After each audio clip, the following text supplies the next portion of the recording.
அதிமுக சார்பில் தற்போது விக்கிரவாண்டி தொகுதியில் போட்டியிடும் வேட்பாளர் குறித்த தகவலானது வெளியாகியுள்ளது. அதிமுக சார்பில் விக்கிரவாண்டி இடைத்தேர்தல் ஜூலை 10ஆம் தேதி நடைபெறவுள்ள நிலையில் திமுக ஏற்கனவே வேட்பாளரை அறிவித்துள்ள நிலையில் அதிமுக சார்பில் யார் வேட்பாளர் என்பது குறித்த அறிவிப்பு வெளியாகியுள்ளது.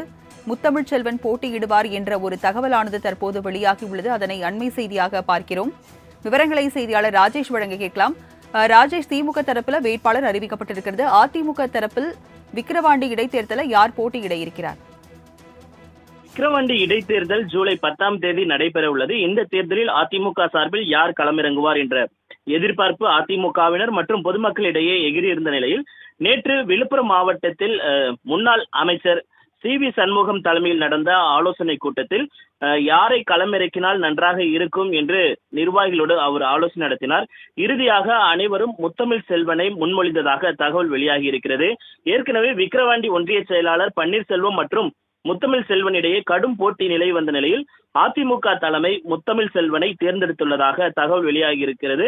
அதற்கான அறிவிப்பு இன்று மாலை வெளியாகக்கூடும் என்று எதிர்பார்க்கப்படுகிறது. முத்தமிழ் செல்வனை பொறுத்தவரை அவர் ஏற்கனவே விக்கிரவாண்டி தொகுதி MLA-வாக இருந்துள்ளார். கடந்த 2019ஆம் ஆண்டு நடந்த இடைத்தேர்தலில் விக்கிரவாண்டி தொகுதியில் அவர் வெற்றி பெற்றார். இதன் மூலமாக அவர் அங்கு செல்வாக்கு மிகுந்த நபராக பார்க்கப்படுகிறார். ஏற்கனவே மக்களவை தேர்தலில் போட்டியிட்ட அனைத்து இடங்களிலுமே அதிமுக தோல்வியை தழுவிருக்கக்கூடிய நிலையில் விக்கிரவாண்டி இடைத்தேர்தலில் கட்டாயமாக வெற்றி பெற்றே ஆக வேண்டிய ஒரு நிலை இருக்கிறது. அதனால் முத்தமிழ் செல்வனை நிறுத்தினால் வெற்றி பெறக்கூடும் என்று அதிமுக தலைமை எதிர்பார்க்கிறது. அதனால் முத்தமிழ் செல்வன் வேட்பாளராக அறிவிக்கப்படுவதற்கான வாய்ப்புகள் அதிகம் உள்ளதாக அங்கிருக்கக்கூடிய நிர்வாகிகள் தெரிவிக்கின்றனர். அதிமுக சார்பில் விக்கிரவாண்டி இடைத்தேர்தலில் முத்தமிழ்ச்செல்வன் போட்டியிடுவார் என்ற அதிகாரப்பூர்வ தகவல் இன்று மாலை வெளியாகும் என்ற அறிவிப்பு வெளியாகியுள்ளது. விவரங்களை வழங்கியதற்கு நன்றி ராஜேஷ்.